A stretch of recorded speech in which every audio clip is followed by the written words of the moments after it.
Europe 1, j'ai choisi pour vous. J'ai choisi pour vous ce matin, le bonheur n'est plus dans le pré.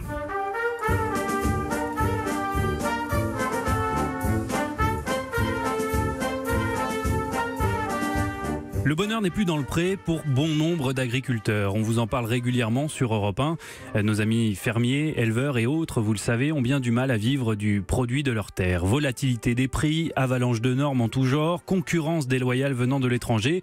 Les problèmes sont multiples et complexes. Il y en avait un en revanche de problème que j'ignorais jusqu'à hier, jusqu'à cet article paru dans le quotidien Aujourd'hui en France. Son titre, un paysan bio plombé par l'État. Benoît Biteau, c'est son nom, pourrait à la fin du mois déclarer sa ferme en cessation de paiement. Pourquoi ? Eh bien parce que cela fait 3 ans qu'il attend le versement d'une partie des aides de la PAC, la politique agricole commune. Des aides promises à tout agriculteur choisissant de passer au bio et qui donc s'engage à ne plus utiliser de glyphosate par exemple. L'État doit à Benoît Biteau la coquette somme de 70 000 €, soit autant d'argent qu'il a dû trouver auprès des banques pour maintenir son exploitation à flot, raconte le journaliste d'Aujourd'hui en France. Ça prend de telles proportions que même les banques commencent à flipper de ne pas être remboursées, enrage ce paysan de 51 ans qui ajoute « Mon entreprise est économiquement saine, mais voilà, nous sommes dépendants de la PAC car nos acheteurs tiennent compte de ces subventions pour fixer les prix à la baisse. » Et Benoît Biteau est loin, très loin d'être le seul dans cette situation. Plus de 25 000 agriculteurs bio rencontrent le même problème selon la Fédération nationale d'agriculture biologique.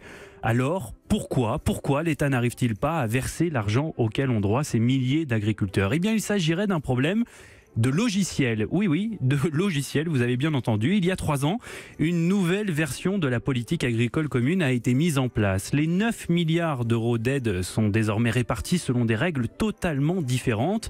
À cela s'est ajoutée une obligation européenne qui a contraint la France à refaire tous ses relevés de parcelles agricoles. Ils étaient considérés comme trop imprécis alors qu'ils servent de base au paiement. Tous ces changements ont considérablement complexifié les calculs à tel point que les ordinateurs de l'administration ne s'en sortent pas. C'est la raison invoquée officiellement.